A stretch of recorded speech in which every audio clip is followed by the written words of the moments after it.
सूरज ढलने में कुछ ही देर बाकी रह गई है। बताओ, विल यू मैरी मी? को इतनी जल्दी जवाब क्यों चाहिए हारिफ? क्योंकि तुम्हें सूरज ढलने से पहले घर जाना है। हाँ ठीक है, तो फिर चलते हैं। जब इनकार नहीं करना तो हाँ ही कर दो। मैंने इकरार तो नहीं किया। मगर इनकार भी तो नहीं किया। Harif please, I think we should leave. और जवाब? कोई जवाब नहीं मेरे पास। तो इनकार कर दो। हारिफ ये कैसी मोहब्बत है जिसमें आपको इनकार सुनने की भी गुंजाइश? कहते हैं कि मोहब्बत की तबीयत में जबरदस्ती नहीं होती। तो फिर अभी जबरदस्ती किस बात की? ये जबरदस्ती नहीं है ईमान, मैं बस खुद को यकीन दिलाना चाहता हूँ कि तुम भी मेरे बारे में वही सोचते हो जो मैं तुम्हारे बारे में सोचता हूँ।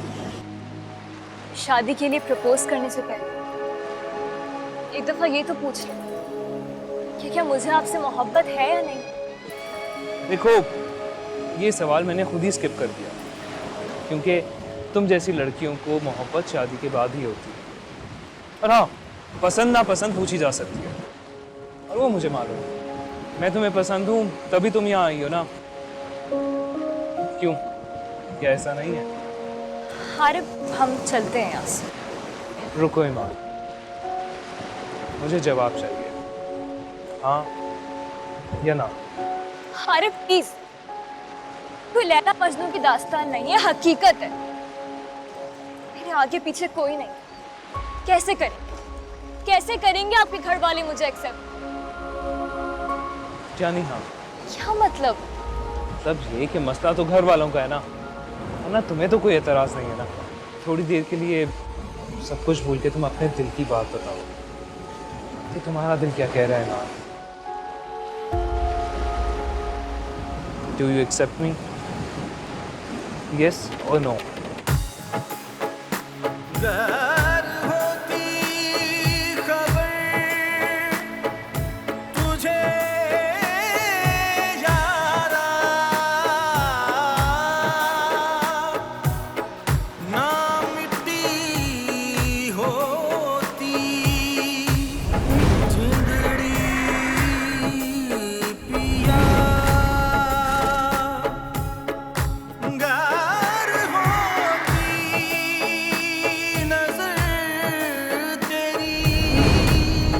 क्या हुआ है ना?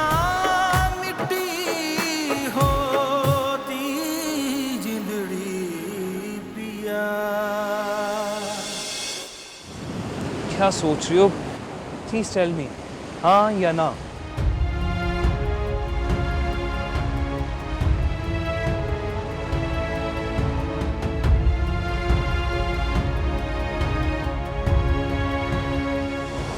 हाँ।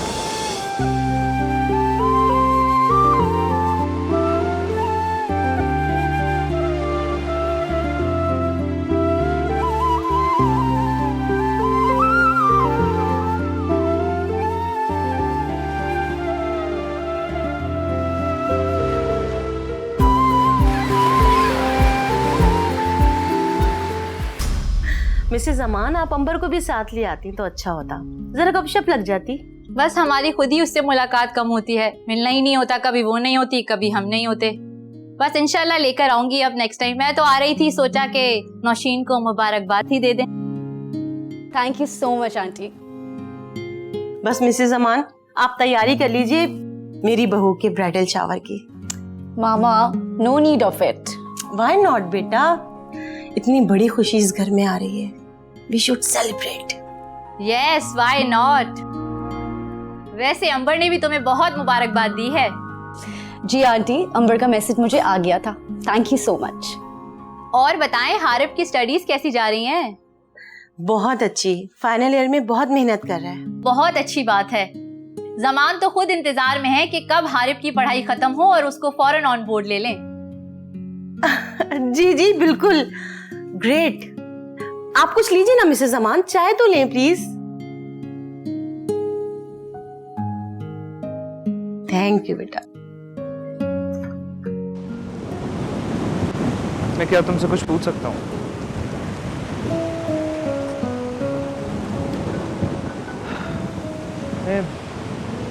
तुम्हारे बारे में जानना चाहता हूँ। तुम क्या करती हो, क्या सोचती हो। तुमने जैसे मुझे बताया कि तुम्हारे आगे पीछे कोई नहीं है। I am sorry, but I really want to know about you यार।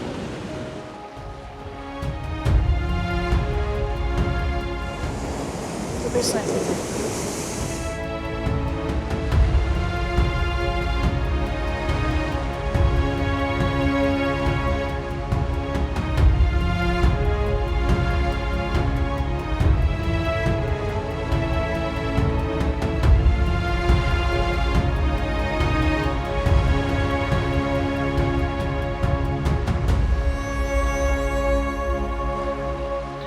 इस घर से जाने के बाद दोबारा मुड़ के इस घर में कदम मत रखना।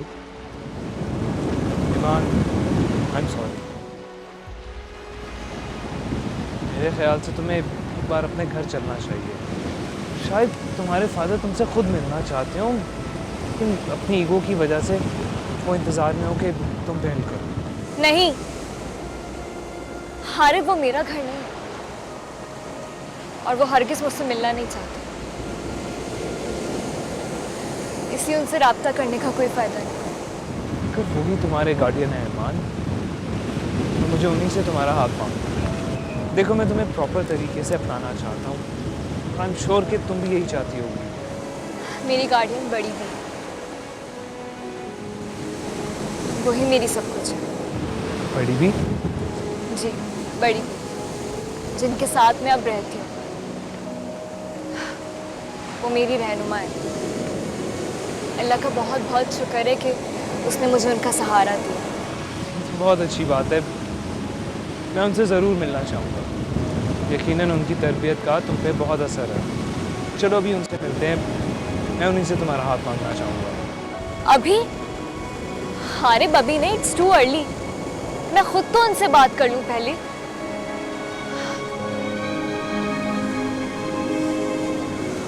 और आपकी फैमिली, क्या आपके पेरेंट्स मुझे एक्सेप्ट कर लेंगे? देखो ईमान, ऑनेस्टली स्पीकिंग, ईमान, मेरे पेरेंट्स बहुत स्टेटस कॉन्शियस हैं और हमारे यहाँ ज़्यादातर रिलेशन अपने स्टेटस बरकरार रखने के लिए किए जाते हैं। तुम्हें कबूल करना मेरे पेरेंट्स के लिए किसी चैलेंज से कम नहीं होगा। लेकिन हारिब, हर लड़की की ख्वाहिश होती है कि उसके ससुराल वाले उसे कबूल करें। तुम ठीक कह रही हो ईमान। मैं अपनी पूरी कोशिश करूँगा कि ऐसा ही हो। मैं नहीं जानता कि उन्होंने मेरे लिए क्या सोच रखा है। बस मैं इतना जानता हूँ कि मैं तुमसे ही शादी करूँगा। वैसे भी एक बालिग मुसलमान को अपनी मर्जी का लाइफ पार्टनर चुनने का पूरा हक हासिल है। और अब मैं अपने घर में बात कर सकता हूँ क्योंकि तुम इस रिश्ते पर राजी हो।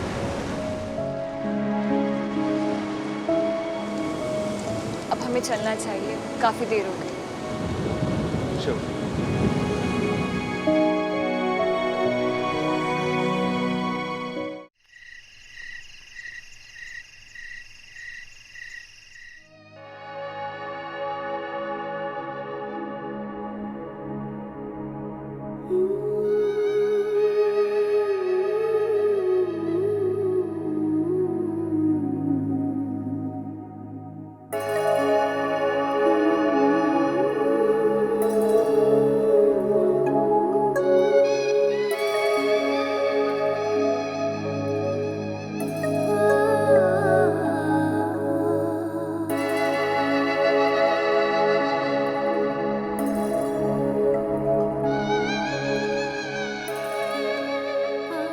आज यूं लगा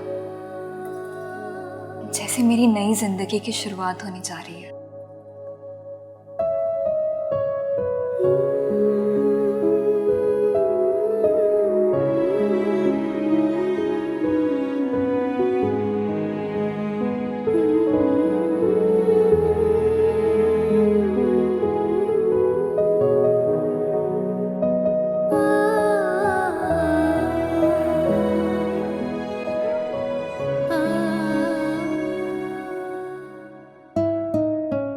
जान तुम नहीं जानती तुमने आज कितनी बड़ी खुशी दी है मुझे।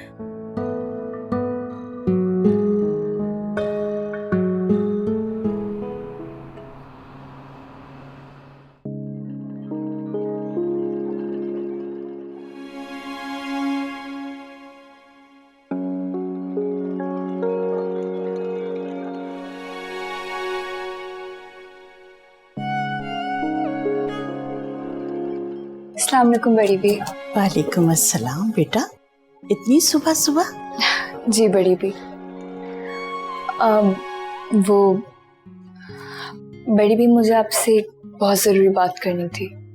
हाँ हाँ बोलो बेटा। वो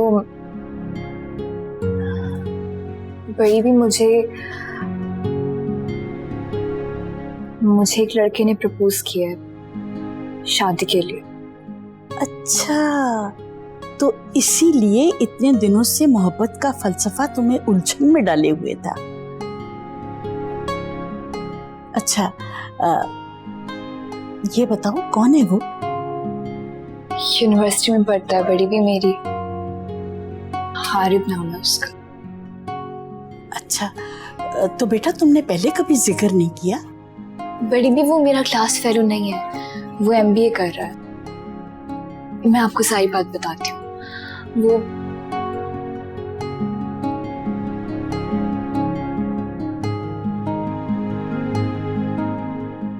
और फिर उसने मुझे प्रपोज किया और कल ही अपने घर वालों के बारे में सब तफसील से बताया और ये भी कहा कि वो आपसे मिलना चाहता है। अच्छा, तो बेटा पहले मुझे ये बताओ, क्या तुम्हें भी उससे मोहब्बत है?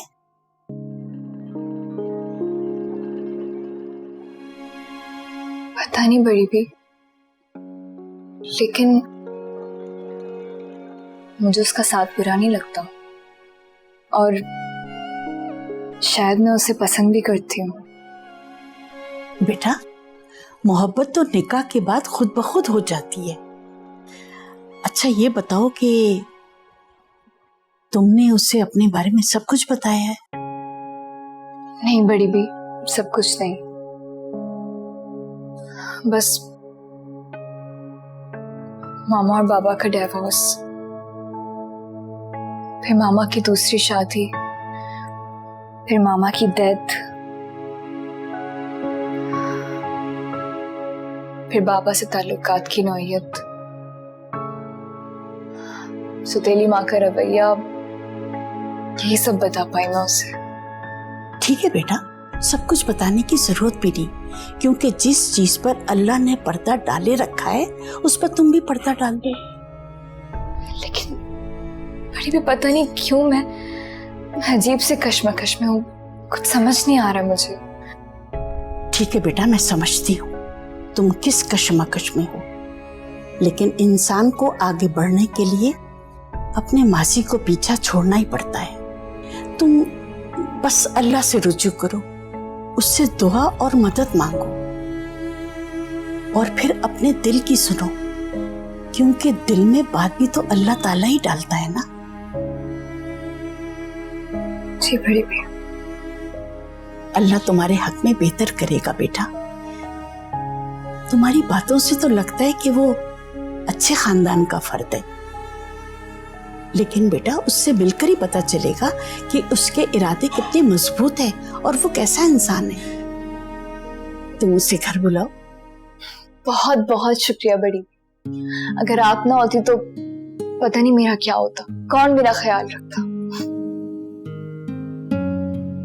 बेटा मैं ना होती तो अल्लाह ही तुम्हारा सहारा होता और मेरी जगह किसी और को तुम्हारा सरपरस्त बना देता।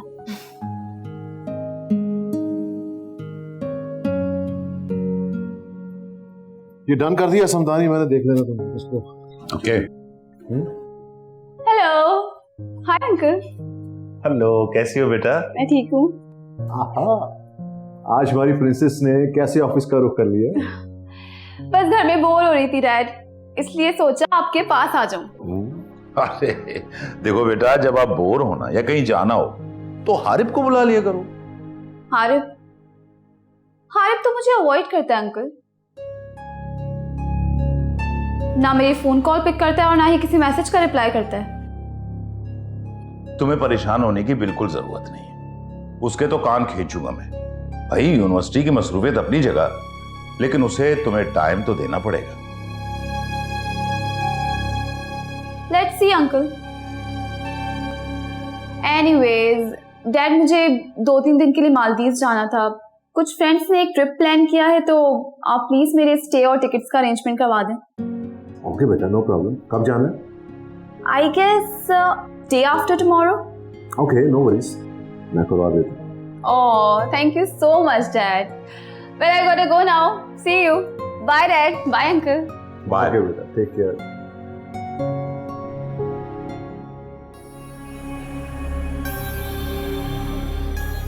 मेरा ख्याल है समदानी के तुम्हें अब हारिब से बात कर लेनी चाहिए कि हम उसके और अंबर के फ्यूचर को लेकर क्या सोच रहे हैं। मैं जानता हूं कि अंबर हारिब को पसंद करती है और अपनी पसंद को लेकर वो बहुत पोसेसिव है। हाँ बिल्कुल, मैं आज ही बात करता हूँ हारिब से। You better do this Samdani, क्योंकि यही हम दोनों की फैमिलीज के हक में बेहतर होगा।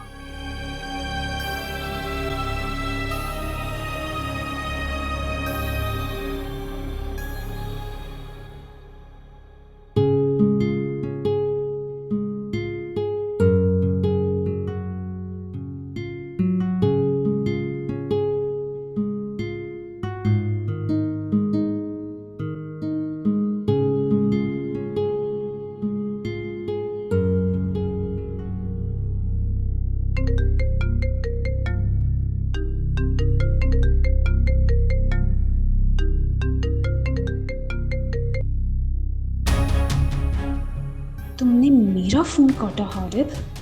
मेरा?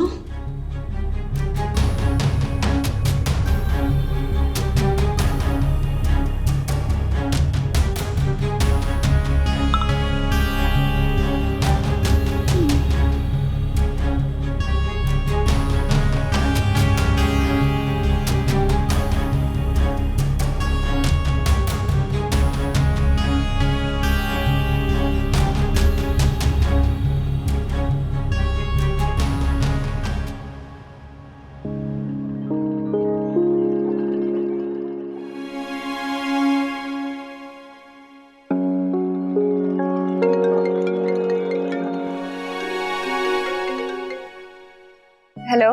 हाय मैम, क्या अपडेट है बड़ी बी की तरफ से? जी मैं आपको कॉल करने ही वाली थी। अच्छा तो फिर बताओ, कल मिलना है? हारिब हो सके तो आज ही मिल लें। That's great. चलो ऐसा करते हैं कि साथ ही तुम्हारे घर चलते हैं। हाँ ठीक है, मैं बुटीक में इन्फॉर्म कर दूंगी कि मैं आज नहीं आ रही। ओके, तो अगर तुम फ्री हो तो चलें।